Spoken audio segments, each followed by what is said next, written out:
Buenas, ¿cómo andan? ¿Cómo están nuevamente? Espero que muy bien. Bueno, gente querida, oigan, vamos a seguir hoy con el tema de memoria, pero, antes de seguir, quiero... O sea, me di cuenta de que la vez pasada me apuré un poquito, ¿no? De que las ganas de avanzar me traicionaron un poco y me hicieron dejar algunas cosas en el tintero.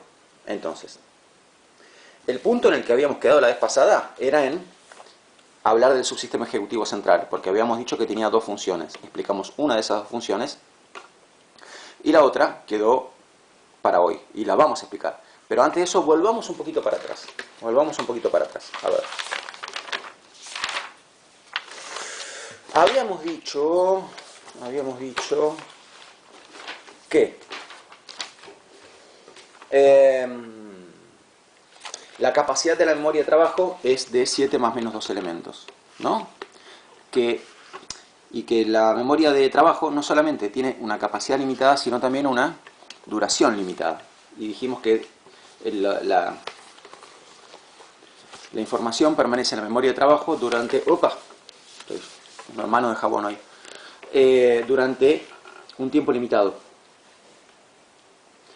Entre 10 y 20 segundos, no más que eso. Bien. En relación con esto, un comentario, que es la palabra que usa el autor en el texto.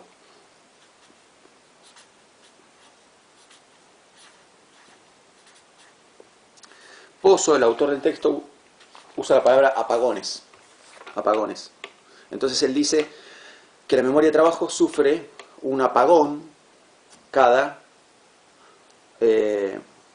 este periodo de tiempo, ¿sí? Entre 10 y 20 segundos es lo que tarda en sufrir un apagón. ¿Qué significa un apagón? Significa que se resetea. Se resetea, o sea, se borra lo que había, ya está. ¿Sí? Entonces, eso nada más, apagones. Apagón es lo que tarda, no, lo que tarda no. Si ustedes me dicen a mí una información, ¿sí? Como yo la vez pasada que les dije el número de documento, bueno, ¿cuánto tiempo va a permanecer eso en mi memoria de trabajo? Hasta que se produzca el apagón. Entre 10 y 20 segundos. Entre 10 y 20 segundos. Eso nada más. Apagón es la palabra que usa el autor para referirse a ese desvanecimiento de la información en la memoria de trabajo, ¿no? A esa pérdida de información en la memoria de trabajo. El autor lo llama apagón. Apagón. Ok, bien. Eso por un lado. Después, por otro lado, volvamos a esto. La capacidad. Yo le dije entre 7, le dije 7 más menos 2. Está bien. Pero eso en un sujeto adulto. ¿Por qué? Porque cuando nacemos, no nacemos ya con esta capacidad. Nacemos con bastante menos. Y la capacidad va aumentando a medida que nos desarrollamos. Entonces, un chico de 4 años tiene, o sea, por ejemplo, vos, ¿no? Suponete que sacaste tal puntaje en el test de palabras y te haces más test y determinas que tu capacidad que la capacidad de tu memoria de trabajo es de, suponete, 9. ¿Significa eso que vos tenías 9 de capacidad cuando tenías 4 años? No, cuando tenías 4 años tenías bastante menos. Entonces esa capacidad se va desarrollando desde que nacemos, ¿no? Va aumentando hasta llegar a un techo. Y cuando llega a ese techo ya no aumenta más. Ya no aumenta más. ¿A qué ritmo va creciendo la memoria de trabajo desde que nacemos? Bueno, el ritmo aproximado es de un elemento cada 2 años. ¿Sí? Entonces, digamos, en general un chico de 4 puede retener un par de elementos en la memoria de trabajo. ¿Sí? Un chico de 6 años podrá retener unos 3 elementos, uno de 8 unos 4 elementos, y así sucesivamente. ¿No? Bien, esto nada más. O sea, el ritmo al que va aumentando esa capacidad es cada 2 años. ¿Sí? Alrededor, o sea, en algún momento de la adolescencia, 15, 16 años, ya está, ya no, se detiene y no aumenta más. No aumenta más la capacidad. Alcanza el techo. ¿No? El techo del que estamos hablando. Bien, eso es la otra cosa que quería decir. Otra cosa más. ¿Qué puedo hacer yo para, suponete, si me dicen un número de teléfono y yo no tengo dónde anotarlo y no me lo quiero olvidar, ¿qué hace uno ahí? Uno lo que hace es repetirlo todo el tiempo, ¿no? Mentalmente o en voz alta, como quieras. Eso se llama bucle de repetición.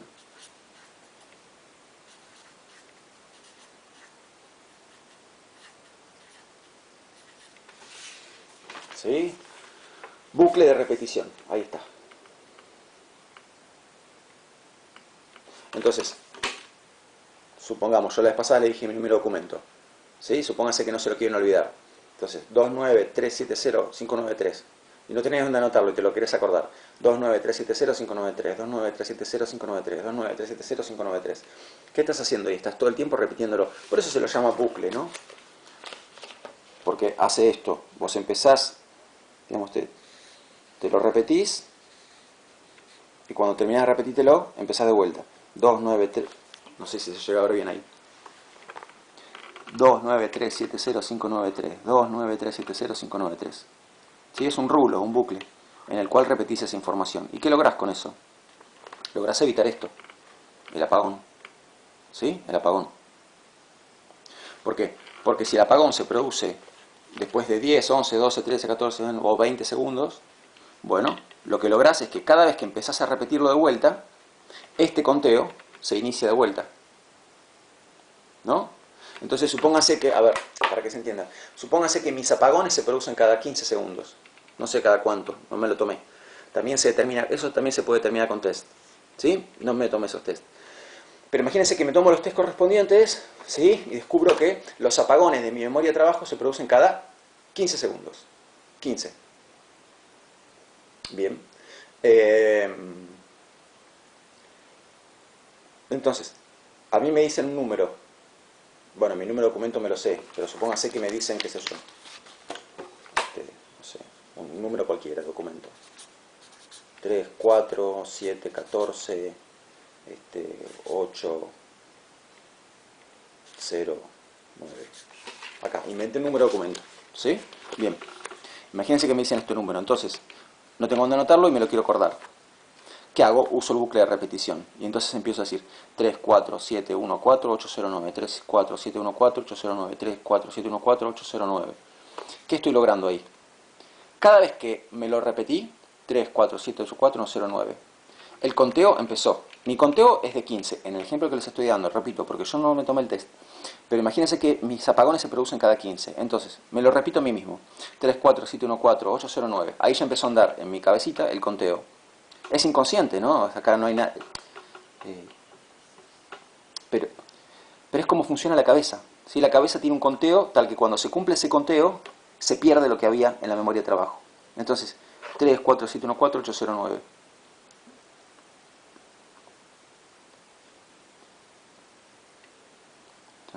¿Sí? Cuando llega a 15, si no me lo repetí, lo perdí. Bueno, pero ¿qué? Si yo lo repito, ¿qué hago? 3, 4, 7, 1, 4, 8, 0, 9.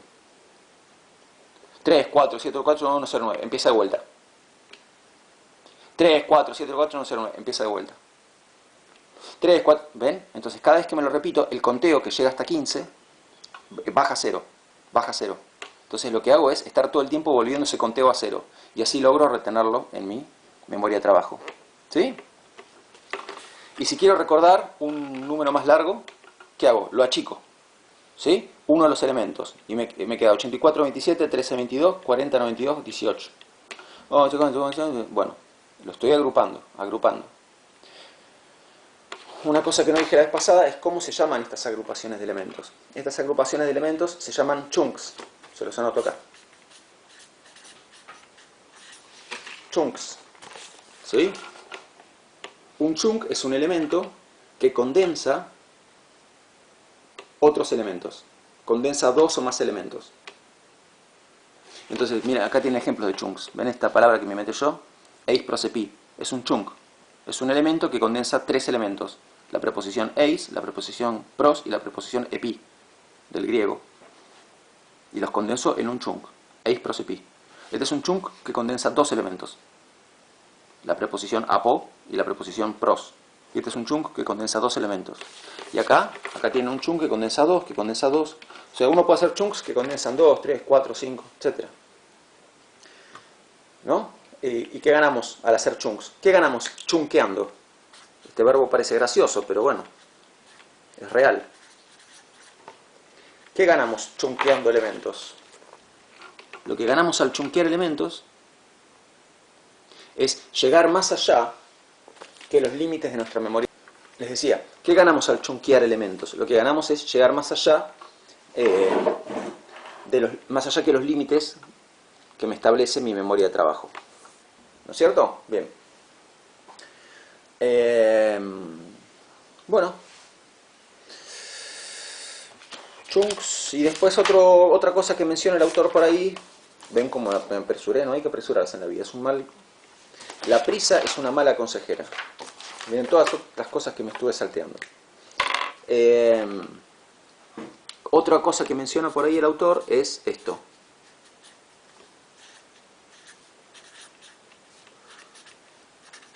Además de usar chunks, a ver, esperen, yo les hablé, recién cuando les hablé de los chunks, lo que hice fue ponerle nombre a algo de lo que ya hablamos la vez pasada, porque acá les mostré ejemplos de chunks la vez pasada, acá también les mostré ejemplos de chunks, solamente que no dije la palabra chunks, pero eso se llama chunks. Bien, entonces los chunks son parte de la mnemotecnia, son una técnica de la mnemotecnia. La mnemotecnia mnemotecnia es todo truquito que usemos para franquear los límites de nuestra memoria. Entonces, chunkeando, franqueamos esos límites. Asociando, supónganse, una palabra a un olor, eso también sirve. ¿Sí? Eso se llama sinestesia. ¿Sí? Eso también es parte de la mnemotecnia. Uno puede armar chunks visuales, ¿se acuerdan de los ejemplos que les di? ¿Cómo era? Una jirafa tomando mate a la luz de una lámpara, una cosa así. Bueno, eso es un chunk visual. Entonces hay chunks auditivos, chunks visuales, hay sinestesia. Todo eso es parte de la mnemotecnia. Todo truco que me ayude a franquear los límites de mi memoria se llama mnemotecnia. Entonces los chunks son parte de la mnemotecnia. La mnemotecnia abarca los chunks, pero también otras cosas que no estamos viendo acá porque no es una materia sobre mnemotecnia. ¿Estamos? Bien. Bueno, después, otra cosa que podemos usar para que para no memorizar. A ver, otra cosa que usamos cuando sabemos que nuestra memoria está desbordada es lo que el autor llama prótesis de la memoria. Otra cosa que usamos cuando nuestra memoria está desbordada es lo que se llama prótesis de la memoria. ¿Qué es una prótesis de la memoria? Por ejemplo, anotar algo. ¿Sí? Ustedes ahora están usando prótesis de la memoria, se anotan lo que digo. Están creando prótesis. Entonces, la memoria tiene una capacidad limitada. ¿Qué podemos darle? Además de mnemotecnia, prótesis. Entonces, si la memoria se apoya en esas prótesis, que son las anotaciones, y otras cosas también, entonces le estamos ayudando bastante a la memoria. Otra prótesis de la memoria es atarme un hilo a un dedo, ¿no? Para acordarme que tengo que hacer algo. Poner un objeto, no sé, algo que yo hago bastante, si me tengo que acordar de algo importante, ¿no? Por ejemplo, me estoy yendo a trabajar, supónganse, y me tengo que llevar algo al trabajo y no me lo quiero olvidar. Entonces, 1 metro adelante de la puerta, pongo un objeto que está totalmente descolocado ahí. Entonces, supónganse, qué sé yo, dejo un mate en el piso, justo ante la puerta. Entonces, cuando me estoy por ir, voy a ver el mate y voy a decir, ¿qué hace el mate acá? Bueno, entonces ahí me voy a acordar de que tengo que llevar tal cosa al trabajo. Eso es otra prótesis de la memoria. Otra prótesis de la memoria. ¿Sí? ¿Está bien? Entonces, recapitulando. Cosas que venimos marcando.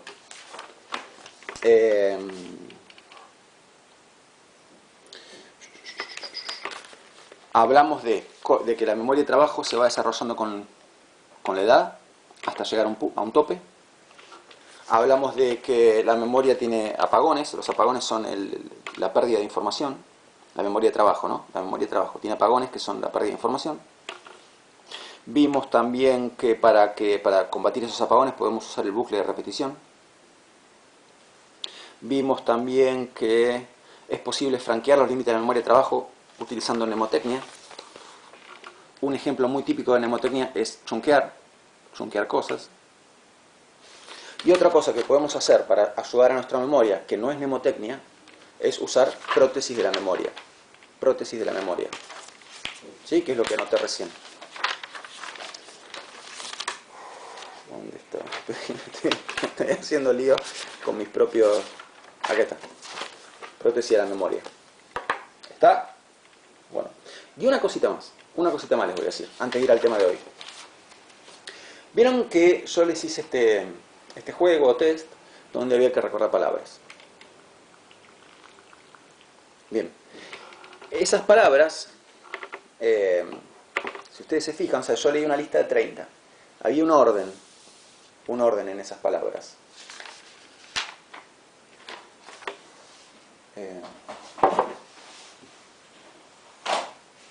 Creo que lo tengo acá.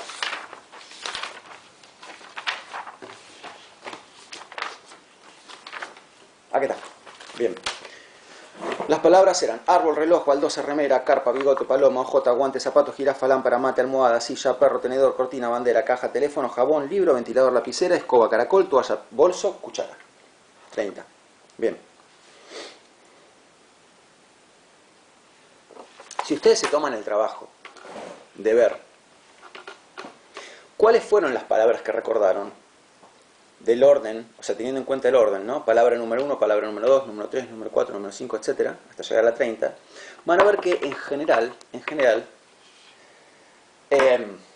tienden a ser recordadas las palabras del principio y después las que están en el medio se olvidan.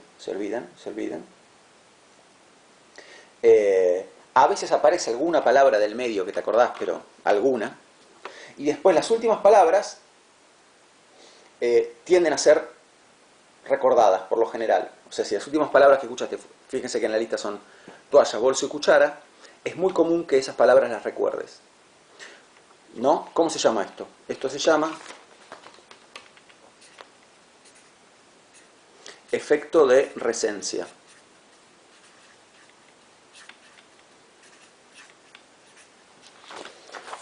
¿Ok? Bien. ¿Qué dice? ¿En qué consiste el efecto de resencia? En que los últimos elementos que escuchamos, o sea, los últimos elementos, más que escuchamos, porque pueden ser elementos visuales también, los últimos elementos en ingresar a la memoria de trabajo tienen más probabilidades de ser recordados que elementos más antiguos, que elementos que ingresaron antes, ¿no? Entonces, de esta lista, palabras del medio, por ejemplo, tenedor, cortina, bandera, caja, teléfono, casi seguro que se las van a olvidar, pero las últimas hay más probabilidades de que las recuerden. Eso se llama efecto de resencia. Entonces, si uno tuviera que hacer un gráfico, ¿no?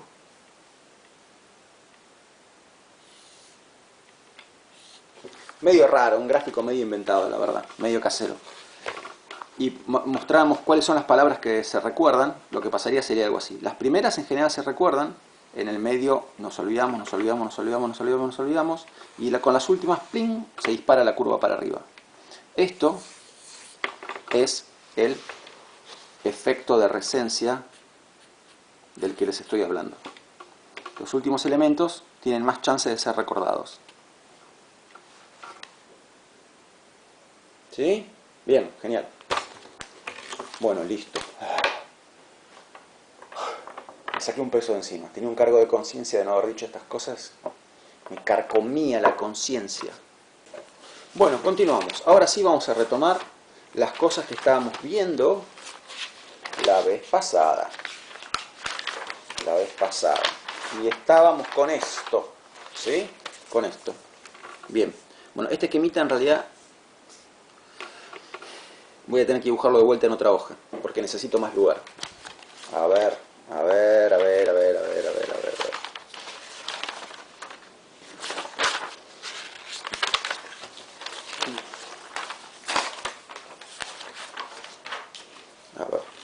Entonces, teníamos estos tres rectángulos que yo había dibujado.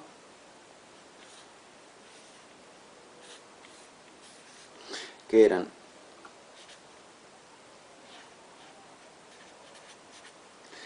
la agenda visoespacial,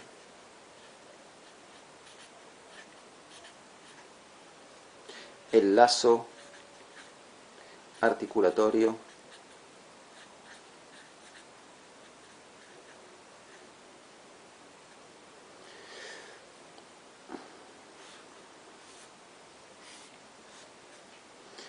y el subsistema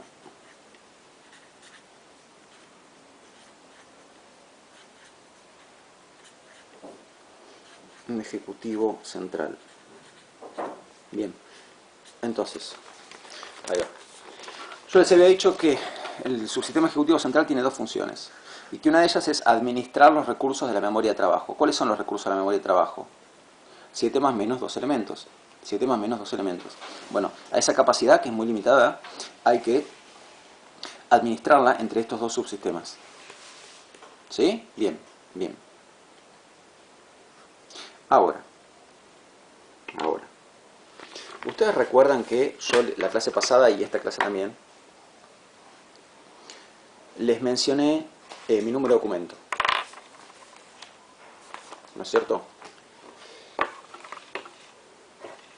Se los mencioné con qué intención. Con la intención de mostrarles los apagones que tiene la memoria de trabajo, ¿no? Con la intención de mostrarles que la información dura poco tiempo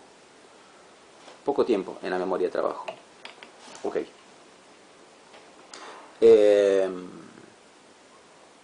Excepto que uno utilice el bucle de repetición, obviamente, ¿no? Pero si no, entre 10 y 20 segundos después de que ingresó la información, esa información se pierde. Bien. Ahora, si alguno o alguna de ustedes en este momento recuerda mi número de documento, ¿qué puede ser? Puede ser. Es porque entonces ese número de documento, o sea, ¿qué significa? Significa que de golpe su memoria de trabajo pasó de durar unos pocos segundos a durar una hora, aumentó la duración. No aumenta nunca. La duración de la memoria de trabajo no aumenta nunca. Entonces, si ustedes ahora logran, o sea, recuerdan mi número de documento, ¿no? ¿Por qué será? A ver, piensen. ¿Dónde estará ese pedacito de información que es mi número de documento? Si ahora lo recuerdan, ¿dónde estará alojado ese pedacito de información? ¿En qué parte habrá quedado guardado?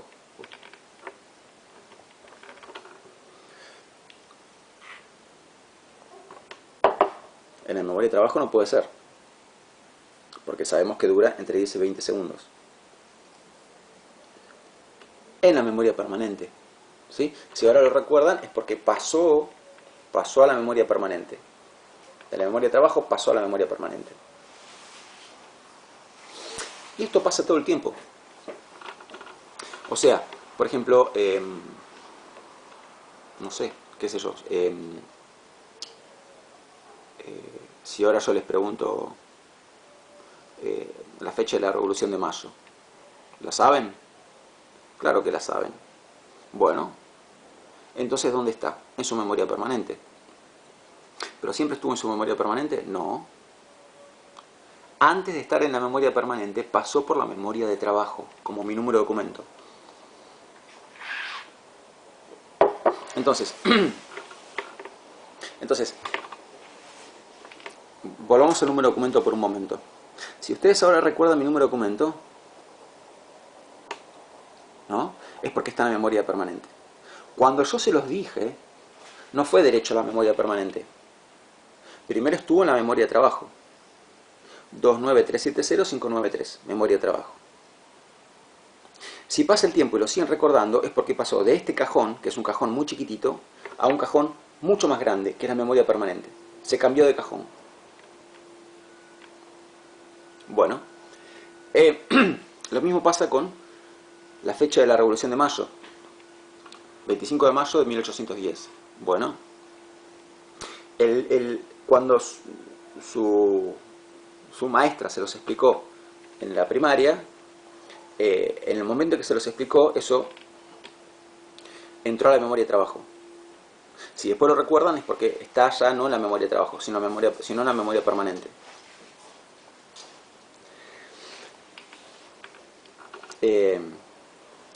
Cuando ustedes van a rendir un parcial o un final, ¿qué sistema de memoria utilizan en el parcial o en el final? ¿La memoria de trabajo o la memoria permanente? La memoria permanente, más vale.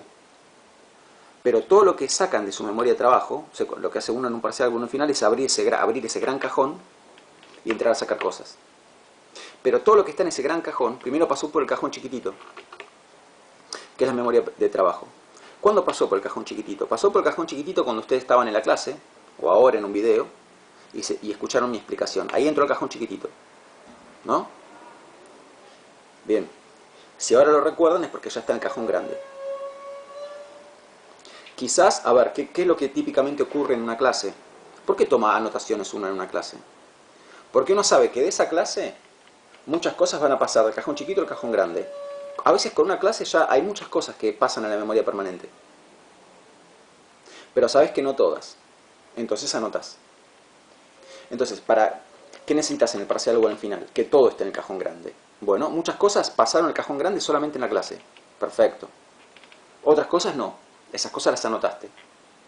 Entonces, cuando estudias en tu casa y relees eso que tienes anotado, ¿qué haces? Eso ya, a ver, supóngase, ¿no? Volvamos a la clase de Skinner. Volvamos a la clase de Skinner que yo les di.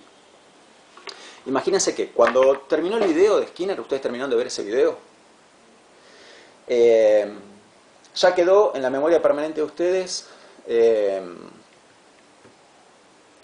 la definición de conducto operante, la definición de reforzador primario, reforzador generalizado, pero no quedó en su memoria de trabajo permanente la definición de reforzador positivo y negativo,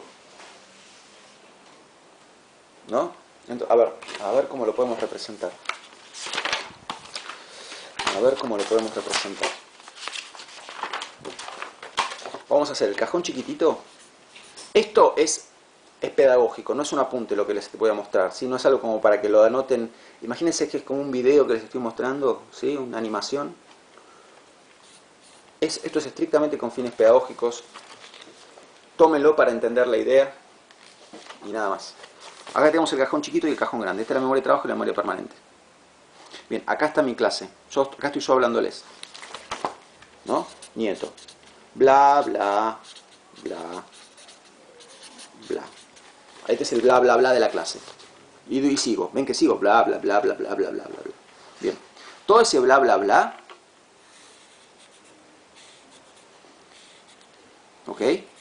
Pasa por la memoria de trabajo. Si me están prestando atención, si no me están prestando atención, no pasa por la memoria de trabajo. Si no me están prestando atención, ni siquiera entra en la memoria de trabajo. Esto que quede claro. Pero si sí me están prestando atención, entonces lo que yo digo entra en la memoria de trabajo de ustedes. Bien. De todo lo que voy diciendo, porque además yo no paro de hablar, una parte de eso pasa directamente a la memoria. O sea, entra por acá y de acá va a la memoria permanente. Y ya está, queda, no se lo olviden más. Muchas cosas pasan en la memoria permanente si me prestan atención suficientemente. Bien. Pero no todo. Algunas cosas se pierden. Se pierden en esos apagones y ya está. ¿Ya está? Bueno, no, porque si anotaron, no. Si lo anotaron en una prótesis, ¿qué pasa? Si lo anotaron en sus cuadernos, cuando se pongan a estudiar para esta materia, esto ya lo decía, cuando se pongan a estudiar para esta materia, esto ya lo tienen sabido. ¿Qué es tener sabido algo? Tenerlo en la memoria permanente. Entonces, esto ya lo tienen sabido. Y las cosas que se les olvidaron de la clase, no pasa nada porque lo tienen las prótesis. No pueden usar, o sea, en un parcial no puedes usar la prótesis, en un parcial, porque no te puedes llevar el cuaderno. Pero ¿qué haces al estudiar? Lo que haces es esto, reingresarlo a la memoria permanente, ¿sí? Lo reingresás a la memoria permanente, de trabajo, lo reingresás a la memoria de trabajo y haces el esfuerzo, cuando estudias en tu casa, de que ahora sí pasa a la memoria permanente. Y entonces ya no necesitar más esta prótesis, porque la idea no necesitar el cuaderno. ¿Me siguen? Esto otro también, cuando estudias, ¿qué haces? Skinner dice que el reforzador positivo, cuando lees tu cuaderno. Entonces, ¿qué estás haciendo? Lo estás mandando de vuelta a tu memoria de trabajo. Y si todo va bien, entonces, después de estudiar, quedó en tu memoria permanente. ¿Sí?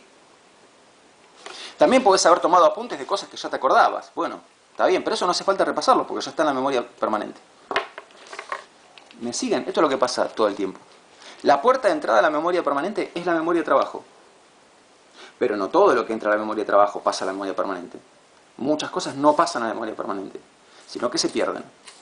Por eso es importante tomar apuntes. Hay gente más memoriosa y gente menos memoriosa. Hay gente que no necesita anotar casi nada, hay gente que necesita anotar todo. Eso varía en cada uno, es cada uno el que tiene que saber cómo funciona su memoria. Pero ¿qué es saber algo? ¿Qué es aprender? Aprender es lograr que lo que uno captó quede en la memoria permanente. Eso es aprender. ¿Sí? Entonces lo que uno hace cuando uno estudia en su casa, sus apuntes, es completar lo que uno aprendió en la clase con el estudio en casa. Porque la idea es que todo quede en la memoria permanente. Porque la memoria permanente es la que te va a permitir dar un buen examen. ¿Sí? Bien. Y para eso sirven mucho las prótesis. Claro que si vos no prestás atención en clase, la información ni siquiera pasa por acá. ¿Por qué? Porque tu memoria de trabajo está ocupada en otras cosas. Si vos te estás poniendo a pensar, estás pensando, no sé, en fútbol, cuando yo te estoy hablando de Skinner, entonces lo que yo digo de Skinner ni siquiera entra a tu memoria de trabajo. Porque tu memoria de trabajo está ocupada por el partido de fútbol que estás recordando. Claro, te da más ganas de pensar en el fútbol que de pensar en Skinner. Bueno, pero ahí está el esfuerzo que se pone al estudiar. ¿No? Piensen en esto cada vez que escuchen ese típico discurso de algunas personas de que el alumno por estar sentado está pasivo. ¿No? Esta idea tan repetida de que si el docente está hablando y el alumno está sentado anotando, el alumno está en posición pasiva y el docente está en posición activa. Y eso es como malo y feo. Y hay que lograr que el alumno se involucre activamente y haga trabajos, ¿no? Porque si no, está pasivo y eso es malo. Mentira, ¿qué va a estar pasivo? Hace falta un enorme esfuerzo para enfocar la memoria de trabajo en una misma tarea de manera continua. Un enorme esfuerzo. Otra cosa que se escucha por ahí es que, bueno, la atención decae después de 20 minutos, o 40 minutos, creo que eran 40. Mentira. A los 40 es cuando hace falta duplicar el esfuerzo, triplicar el esfuerzo. No es que cae si no te esforzás. Pero hay que esforzarse. Lamentablemente la palabra esfuerzo está en baja en los ámbitos pedagógicos hoy en día, ¿no? Parece que el esfuerzo del alumno no es una palabra que desapareció, ¿no? Hay que traer de vuelta al discurso pedagógico el esfuerzo del alumno y más vale el esfuerzo del docente también. Ambos.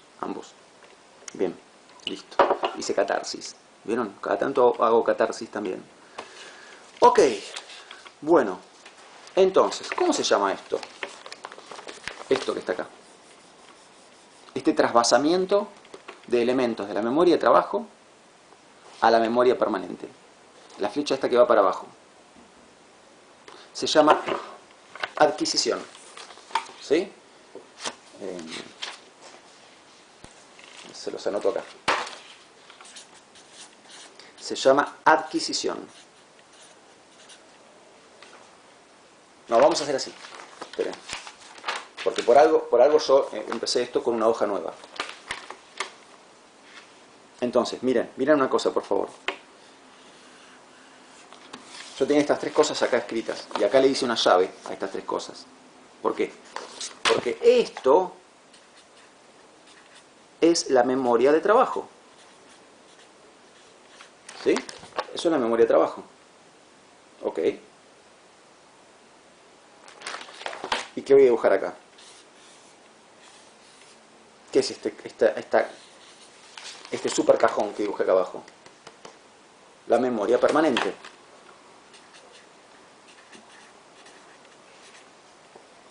La memoria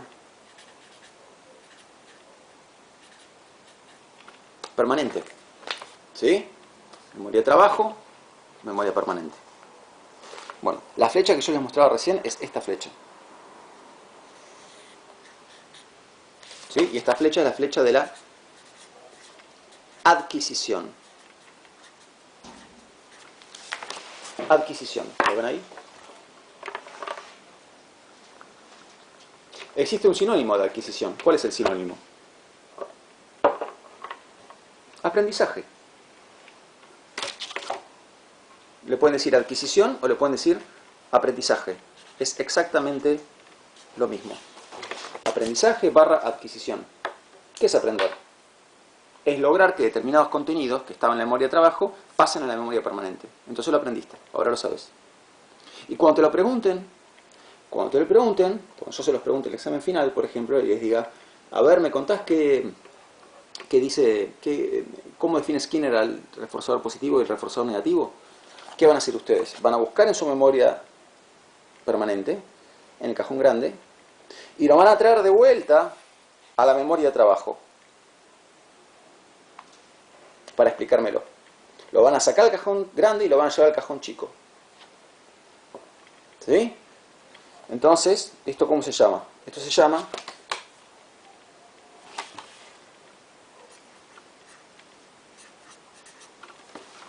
recuperación.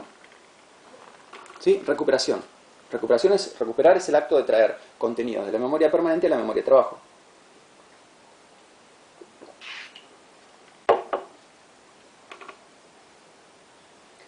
¿Y cuál es otro nombre de la recuperación?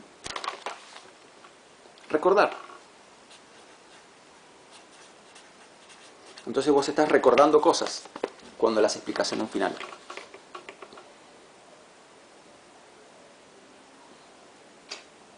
¿Sí? Bien. Entonces, la adquisición o aprendizaje es el pasaje de elementos de la memoria de trabajo a la memoria permanente. Y el pasaje de elementos de la memoria permanente a la memoria de trabajo se llama recuperación o recuerdo, el acto de recordar. Entonces, yo les había dicho la vez pasada que el subsistema ejecutivo central cumple dos funciones. Una es administrar los recursos de la memoria de trabajo y el otro es conectar entre sí, hacer de bisagra entre la memoria de trabajo y la memoria permanente. ¿Quién es el comunicador? ¿Quién es el que conecta a esto con esto? El subsistema ejecutivo central. ¿Sí? ¿Ven cómo todo con esta teoría es como que de golpe uno entiende muchas cosas sobre cómo funciona nuestra cabeza, especialmente al estudiar? Después en nuestra cabeza pueden pasar otras cosas también, ¿no? Uno puede tener, por ejemplo, depresión, qué sé yo. Bueno, con esto no se entiende no se entiende la depresión, no sirve para explicar el porqué de la depresión. Hacen falta otras teorías. Pero para estas cosas es una teoría muy clara. Bien, y ahora que ya hemos presentado el cajón grande, que es la memoria permanente, vamos a hablar un poquito más de este cajón grande. ¿Cuál era la capacidad de la memoria de trabajo? 7 más menos 2 elementos. ¿Y la memoria permanente?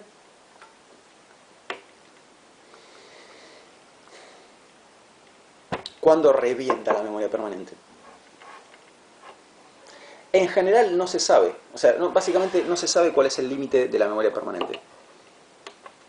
Fíjense que si uno se pone a pensar en cuántas cosas tiene grabadas una en la memoria permanente, son infinitas. Infinitas.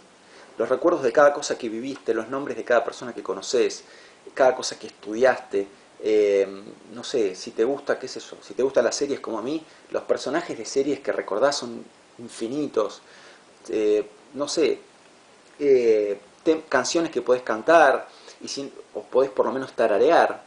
O sea, es impresionante, absolutamente impresionante la capacidad de la memoria permanente. Entonces, se desconoce el límite de la memoria permanente. Por otra parte, no hay manera de averiguarlo. ¿Cómo diseñas una investigación para averiguar la memoria permanente? Digamos. Que agarras a una persona de 94 años que está a punto de palmar y decís, bueno, rápido, decime todo lo que sabes, para saber hasta cuánto llegaste a aprender. No, perdón, se cortó. No se puede. O sea, no hay manera de averiguar cuál es el verdadero límite de la memoria permanente. O si tiene un límite. Después, otro tema, un asunto diferente, es la duración. La duración de la información en la memoria permanente. Eso es un tema aparte.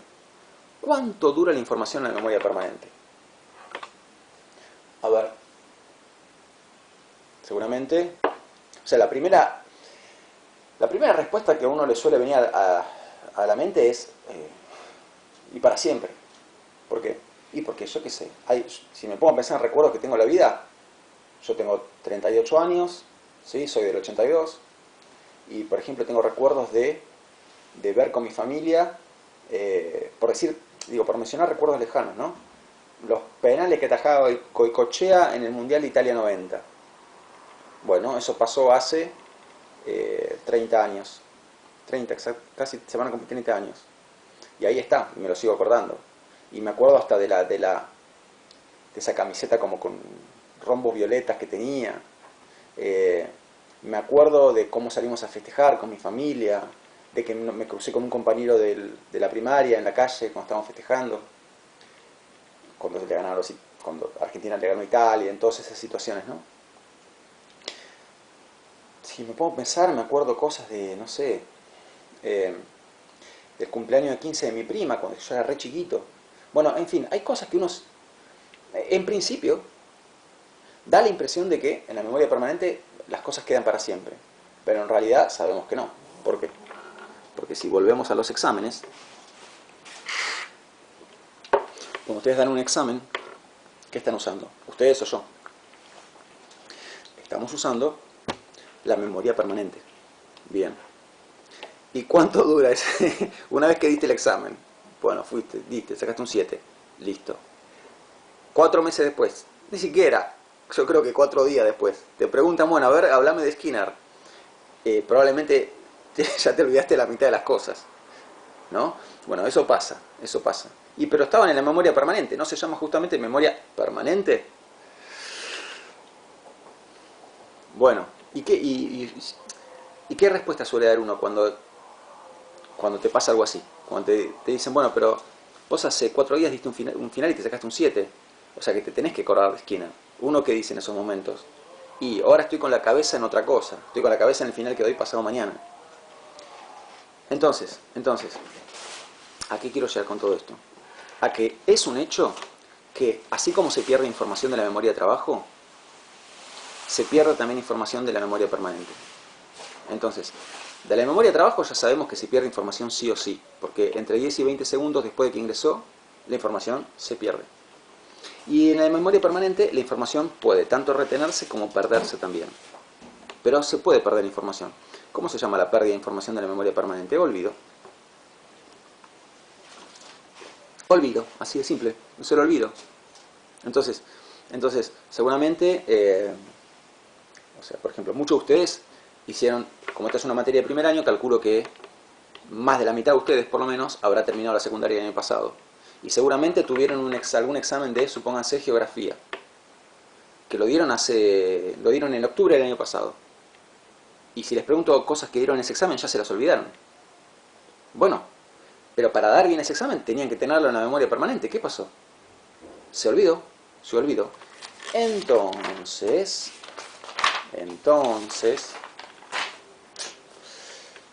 hay que poder explicar por qué olvidamos cosas que están en la memoria permanente. Hay que encontrar una explicación para esto.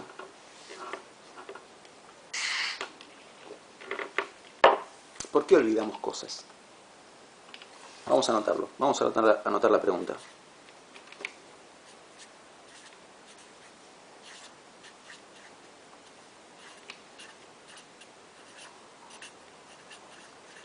¿Por qué olvidamos cosas que teníamos aprendidas?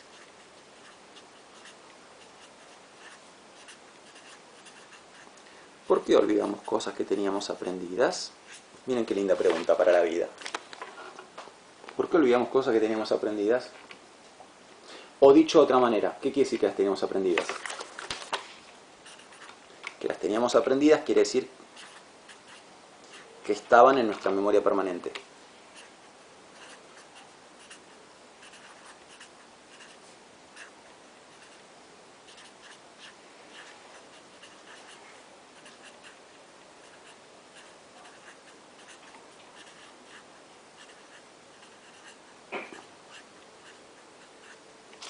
¿Sí?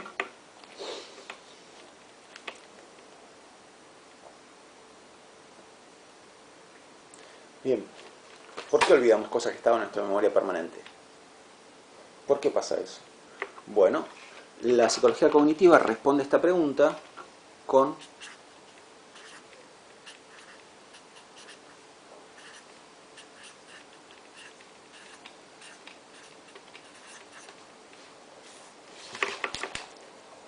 las teorías del olvido.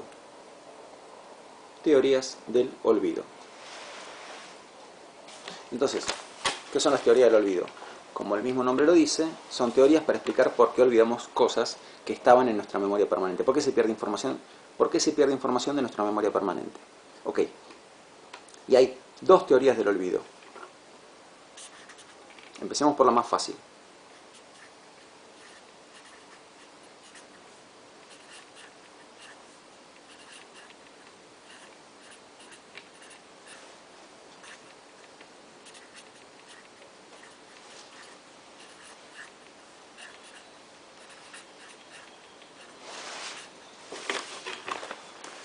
Teoría del desvanecimiento de la huella. Teoría del desvanecimiento de la huella.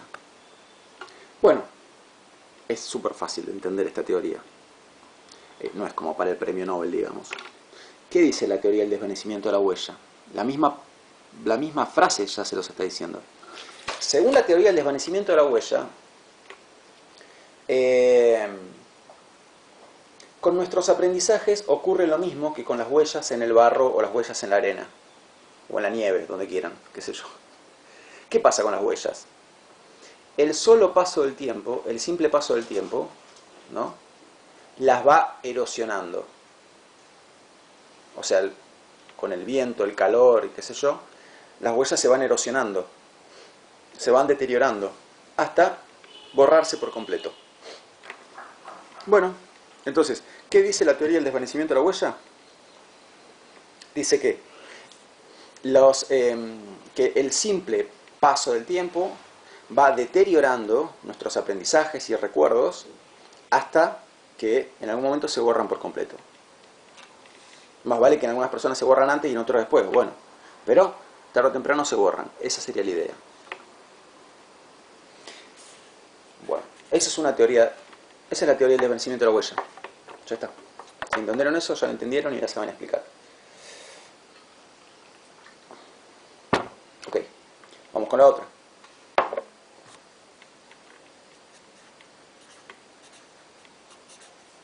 Teoría de la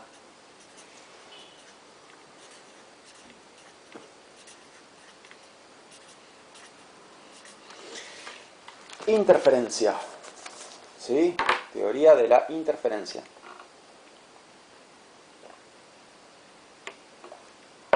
Bien, ¿qué dice la teoría de la interferencia? La teoría de la interferencia dice que ciertos aprendizajes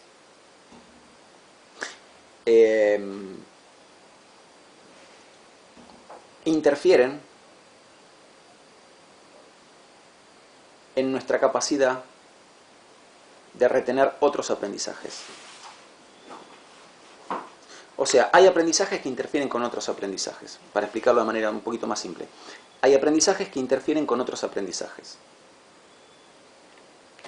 A ver, entonces.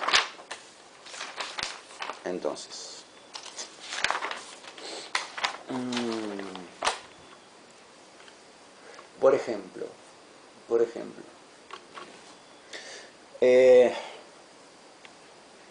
Hace como 6 años yo había empezado a estudiar japonés, ¿no? 3 meses nada más estudié japonés.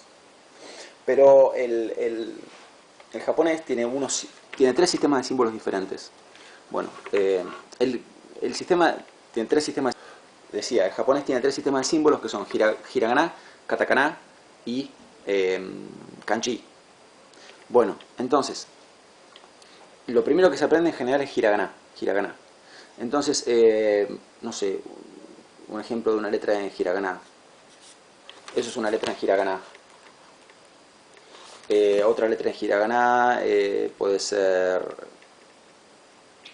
Uy, Dios, ¿ven cómo me las olvidé? Son como 40 y pico, me las sabía, pero al dedillo.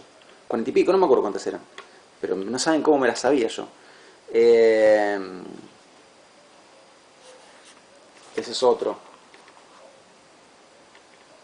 Bueno, no sé, ven que me estoy queriendo acordar, me acuerdo de 2 nada más. Y además no me acuerdo ni cómo... Este se lee como no. Y este no me acuerdo cómo se lee. Bueno, el punto es... En el año 2014, cuando yo lo estaba aprendiendo, que aparte practicaba mucho, me los recontra sabía. Es más, me acuerdo que la profesora estaba impresionada de lo rápido que me los había aprendido y cómo me dictaba y yo podía escribir en hiragana lo que me dictaban la profesora. Bueno, y hoy en día me acuerdo de dos. Y ni siquiera, porque uno me acuerdo cómo se lee y el otro no me acuerdo cómo se lee. Entonces, esto estaba en mi memoria permanente, pero se olvidó. ¿Qué pasó en el medio? Bueno, no sé, una cosa que pasó en el medio, por ejemplo, pasaron millones de cosas en el medio de mi vida, millones de cosas. Pero bueno, un ejemplo sería que yo cursé el nivel 1 de italiano en la facultad, por ejemplo. ¿Sí? Entonces, por decir una pavada, ¿cómo se dice chao en italiano? Ci vediamo. Ci vediamo. Entonces,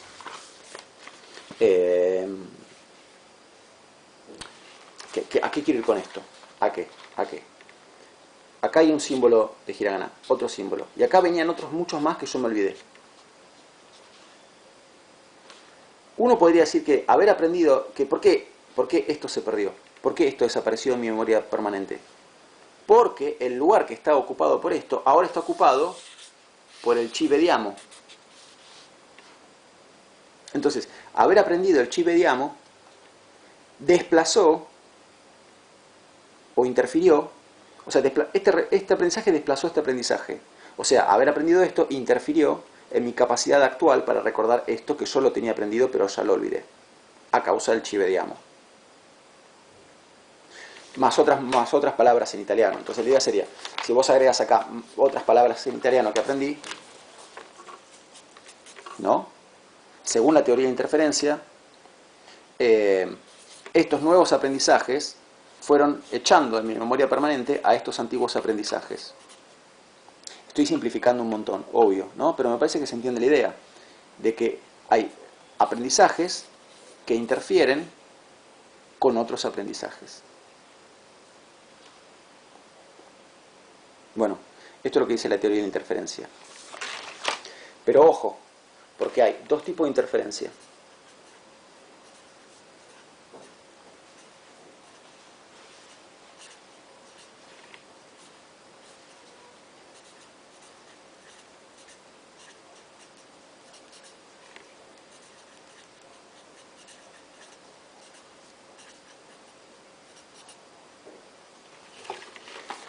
Tenemos interferencia proactiva e interferencia retroactiva. Ambos tipos. Entonces, ¿cuál es la diferencia entre uno y otro? Simple. Imaginen que esta línea que dibujé acá es la línea de tiempo de mi vida. Bien. En el año 2014 yo estaba a pleno con el japonés. A pleno con el japonés. Bien. Después, más adelante, en el año 2017, bueno, ese 2 me salió medio feo. Más adelante, en el año 2017, yo empecé a aprender italiano. Entonces, en el ejemplo este que yo les di, ¿qué está pasando? Aprendizajes del momento actual. Ahora estamos en 2020, bueno, pero a ver si me entienden a lo que quiero ir. Hay aprendizajes adquiridos en el presente que interfieren con nuestra capacidad para recordar aprendizajes que estaban adquiridos más atrás en el tiempo, o sea, en el tiempo pasado. Esto sería la interferencia retroactiva. Entonces, hay interferencia retroactiva. ¿Por qué lo retroactiva? Ven que es retroactiva, va para atrás. Entonces, hay interferencia, esto sería, vamos a ponerla ahí de interferencia ahí. Esto es interferencia retroactiva. Entonces, hay interferencia retroactiva ¿cuándo? Cuando aprendizajes más recientes, digamos, o aprendizajes del presente, si ustedes quieren, interfieren con aprendizajes del pasado. Entonces, cosas que aprendes más recientemente dificultan o te impiden directamente retener cosas que tenías aprendidas de antes, o sea que las perdés, como en el caso de estos símbolos japoneses. mi aprendizaje de italiano me hizo olvidar muchas cosas que había aprendido del japonés. Y el otro tipo de interferencia es así. A ver, les voy a ejemplificar con algo que me pasó cuando yo era chico, ¿no? Yo hice hasta sexto grado en un colegio y el séptimo lo arranqué en otro. Entonces, yo sexto grado lo hice en el año 1993 y séptimo en el año 1994. Y fíjense lo que me pasó. En sexto grado yo había aprendido a hacer la regla de 3 simple. ¿Se acuerdan de matemáticas? La regla de 3 simple, con un sistema que a mí me venía re bien, que me lo había enseñado Antonia, una gran maestra de matemáticas, gran maestra.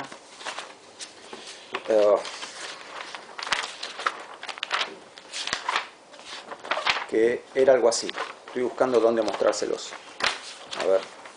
Bueno, lo hago acá. Entonces, supónganse que... ay, ¿cómo era esto de la regla de 3?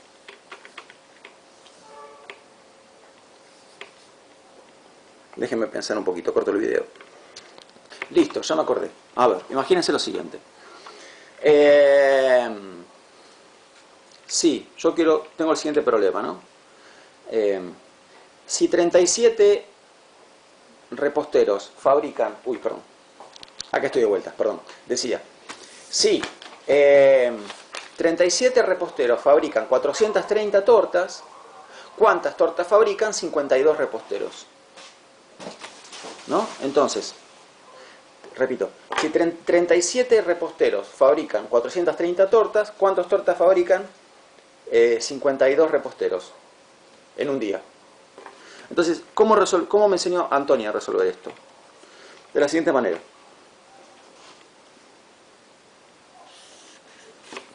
Divido la hoja por la mitad. 37 reposteros fabrican 430 tortas en un día. Yo quiero saber, a ese ritmo, cuántas tortas fabrican 52 reposteros. Esto es lo que quiero averiguar. Entonces, ¿qué hago? Bajo a la unidad. ¿Y qué le hice a 37 para bajarlo a 1? Lo dividí por 37.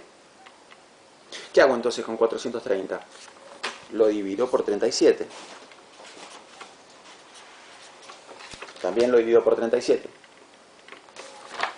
A ver cuánto me da. Acá habría que hacer la cuenta con lápiz y papel, ¿no?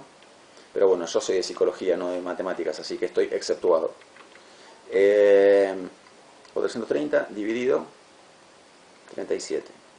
Me da, bueno, un número muy largo. Pero vamos a resumir. 11,62. ¿Sí? Bien. ¿Y acá cómo hago para ir del 1 al 52? Lo que hago es multiplicarlo por 52. ¿Y cómo hago para ir de acá a acá? ¿Qué tengo que hacer? Lo mismo que hice de este lado. Simplemente estoy haciendo en espejo lo que hago del otro lado. Entonces, multiplico 11, por 52. Y me da 604 tortas, o sea, tortas como para el campeonato prácticamente. Para 20 kermés seguidas una tras la otra. 604 tortas. Bien, ok. Todo esto viene a cuento de qué. Esta manera de hacer la regla de 3 simple a mí me resultó genial. Yo era una máquina de resolver regla de 3 simple en el sexto grado. Me cambio de colegio. Y en otro colegio resolvían las cuentas de esa manera que yo no me acuerdo cómo era, pero capaz que ustedes la conocen porque así se los enseñaron, que era algo así como tanto por tanto dividido tanto. Era como una división, donde acá arriba se notaba algo muy largo y acá abajo no sé qué se hacía, una cosa así. ¿No? Y la maestra que yo tenía quería que lo hiciera así. Yo me volví loco, ¿no? Pregunta, ¿por qué me volví loco? Porque yo ya había aprendido a hacer las cosas de determinada manera. Entonces estaba tratando de aprenderlas a hacer de una manera diferente, nueva. Bueno, y eso me costaba un montón. Eso me costaba un montón. ¿Esto cómo se llama? Esto se llama interferencia proactiva. Interferencia proactiva. Entonces, volvamos por un momento a esto que yo les había mostrado. Año 1993. Aprendo a hacer la regla de 3, casi como me la había enseñado Antonia. Año 1994. Estoy en otro colegio y la nueva profesora de matemáticas quiere que lo haga de esa otra manera. Me costó un montón. ¿Pero por qué me costó? Porque este aprendizaje que hice con Antonia, y que estaba perfecto como aprendizaje, estaba interfiriendo en este nuevo aprendizaje. Ven que acá la interferencia va para adelante, acá iba para atrás, acá va para adelante. Esto se llama interferencia proactiva. Acá está, esta es la de acá arriba. La interferencia proactiva. Entonces tenemos interferencia proactiva cuando cosas que uno tiene aprendidas, que uno aprende, interfieren en aprendizajes que están más adelante en el tiempo. Más adelante en el tiempo. Y te los dificultan o te los impiden. Eso es interferencia proactiva. Y puede pasar con un montón de cosas. Vos podés aprender, qué sé yo. Yo conozco una chica que hacía taekwondo y después se puso a hacer boxeo. Y yo le dije, ¿y no te cuesta aprender todo, una guardia diferente, movimiento diferente? Y me dijo, sí, me cuesta un montón. Le gustaba igual mucho el boxeo, así que siguió. Pero digamos, había aprendido como una manera de pararse para pelear que no servía en este nuevo deporte que estaba haciendo. Entonces, seguramente a alguien que nunca aprendió taekwondo le resulta más fácil aprender una guardia de boxeo. Pero a alguien que ya está muy acostumbrado a una guardia de taekwondo le cuesta más aprender una guardia de boxeo porque ya tiene aprendida una determinada guardia, ¿no? Digo, qué sé yo, estoy tratando de buscar ejemplos para que se entienda. Bueno, entonces ahí tienen las dos teorías del olvido. Con esto cerramos el tema memoria, ¿sí? La clase que viene vamos con el tema motivación, que es muy lindo, muy interesante y tiene un montón que ver con la escolaridad y la educación y con la vida también. Así que espero que les resulte muy interesante ese tema también. Nos vemos la próxima, les mando un abrazo muy grande. Cuídense, chao.